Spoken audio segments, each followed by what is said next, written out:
Welcome to another episode of Erik Wait Whiskey Studies, and in this video going to do a review of the Glenlivet Nadurra Oloroso Single Malt Scotch Whisky.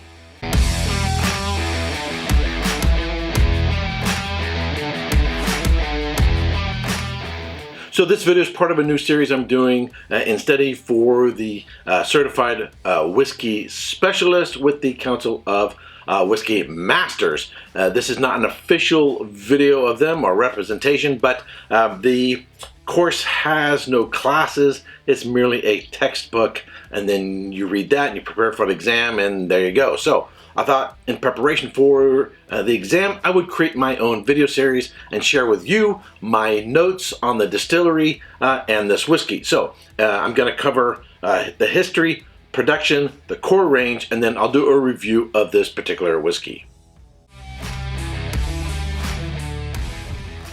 Illicit distilleries were commonplace throughout the Speyside area from the 1700s, but were largely made redundant with the passing of the Excise Act in 1823.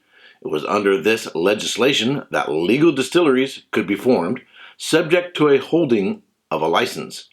Alexander Gordon, 4th Duke of Gordon, was allegedly instrumental in the passing of this legislation.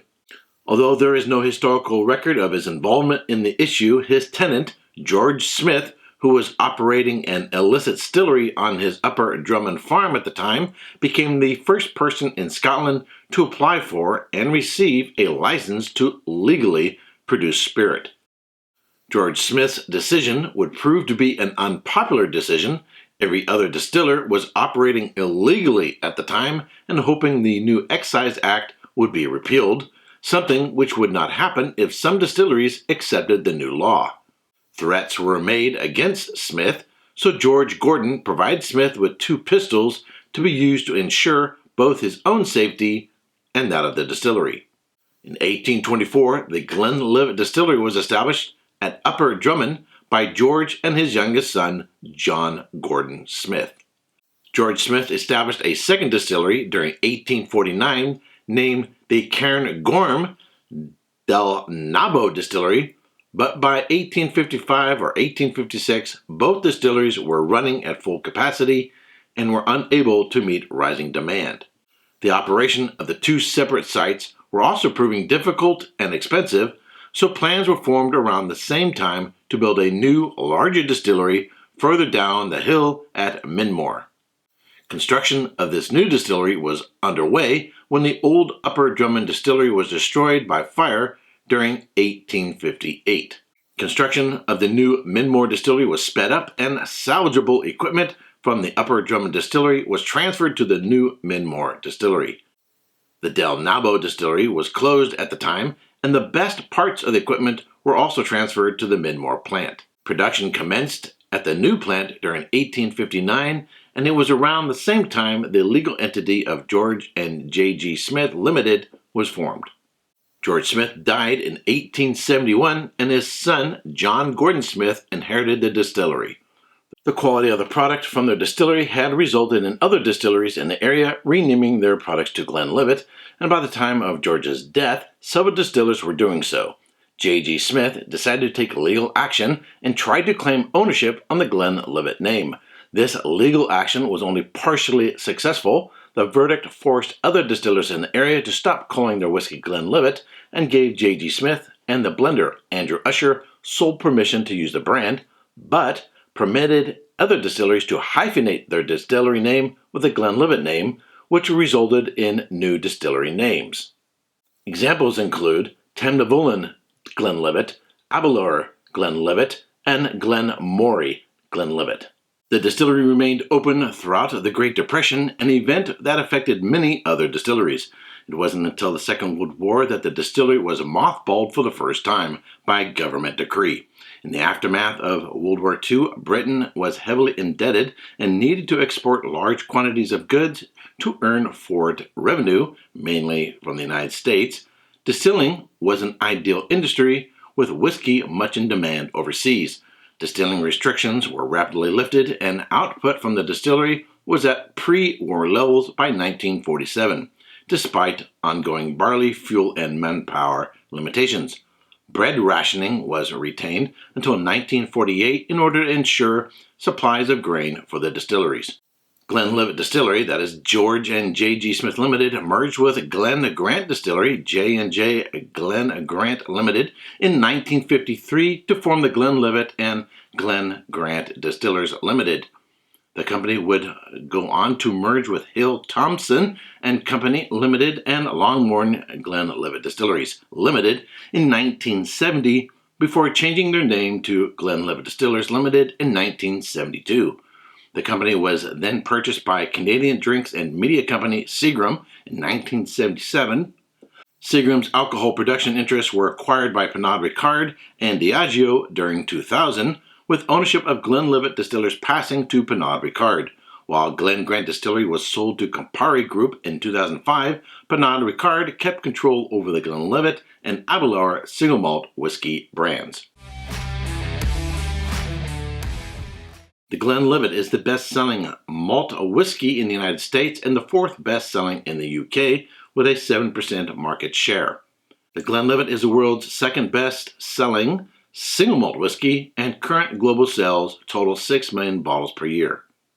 The Glenlivet core range includes the Glenlivet Founders Reserve, the Glenlivet 12-year-old, the Glenlivet 14-year-old, the Glenlivet 15-year-old French Oak Reserve, the Glenlivet Nadurra 16-year-old, the Glenlivet 18-year-old, the Glenlivet Archive 21-year-old, and the Glenlivet 25-year-old. The Glenlivet Nadurra Oloroso matured single malt Scotch whisky. It's aged in first fill Oloroso sherry cask. It's non-chill filtered, has natural color. It's bottled at 60.7% alcohol by volume and sells for about $77. So, cask strength over 60% alcohol by volume, Oloroso sherry cask. I had certain expectations when I came to the whiskey. You know, if you compare it with other high ABV sherry casks such as the Glenfarclas 105, which I'll be reviewing in another video, this is at 60% alcohol by volume. You know, if you tasted this and had certain expectations of what to expect from cask strength sherry, single malt, and then you came to this, you're going to be sadly disappointed. Although this has about the same ABV as the Glenfarclas 105, it doesn't have the intensity, it doesn't have the extraction, it doesn't have the heavy-duty sherry notes. It isn't a sherry bomb the way in which the Glenfarclas is. So I had to sort of readjust my thinking. You know, if you set yourself up for a disappointment, in other words, you have preconceived ideas of what should be there, and then you approach the whiskey and then it's not there, then you let yourself down. Instead, approach the whiskey and evaluate it for what it is, as it is, not in terms of your expectations of what it should be. So, that being said, the sherry notes, it does have some dried black fruit notes, a little bit of black currants. It does have some raisins and dates and figs, those notes that you expect from a sherry cask. However, at this high ABV, it's nowhere near what I would expect. So they are moderate in intensity. It does have a little bit of, I would say, almost like a milk chocolate note and a little bit of maltiness there.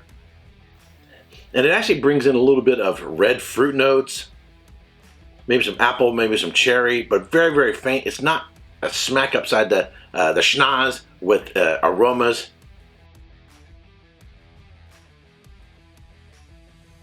Starts off sweet, goes dry towards the back end. It has this really nice sort of milk chocolate character to it. A little bit of red fruit notes, maybe some red cherry notes, a little bit of black currant, a little bit of the raisin character, but it's nowhere near, say, the sherry bomb that I was expecting and actually hoping for. Starts off sweet, goes out dry.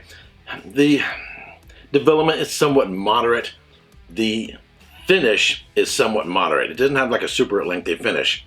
It doesn't have a huge bite at this ABV. It does fine on water or with ice, but doesn't necessarily improve it. But I do prefer on ice just because at this high ABV, it brings a lot of, say, heat to your mouth, and the ice sort of counterbalances that a little bit. With those chocolate notes, I get a little bit of, say, the interior of a candy bar, but I don't get nuttiness, which I typically would like from a candy bar character, a whiskey. It's not peated, and yet it just has a slight character of some peated whiskeys, almost as if it was like maybe 5 to 10 ppms, but that could be from the sherry cask. You can get some sulfury notes from a sherry cask that will sort of imitate a smoky character of a peated whiskey. So overall, what do I think? It's an all right whiskey. It's good, I like it, but it doesn't wow me. It doesn't bring any sort of wow factor. It's just sort of an okay whiskey. And when something is this high ABV and it's hitting, checking a lot of the right boxes in terms of non-chill filter, natural color, and all that, those things that we like, it's a little bit underwhelming. I would say it's just an okay whiskey. I'm gonna give it a solid 85 points. I think the whiskey is probably a little too young to really get some serious extraction out of an Oloroso cask. If I was to guess, I would say it's somewhere around the 8-year mark. To get more extraction out of the cask, it just straight up needs more time to really extract the flavors out of the cask. Or, first fill supposedly, but I'm surprised. I would have guessed more second fill and maybe even a little bit of tired cask, because you're just not getting the intensity of it. Now, if you've not checked out the other Nadurra bottlings from Glenlivet, there's one particular that I would recommend. This is the Glenlivet peated cask. This is bottled at 61.5% alcohol by volume, and it was aged in a cask that previously contained a peated whiskey. So the barley wasn't peated, but rather the cask contained a peated whiskey.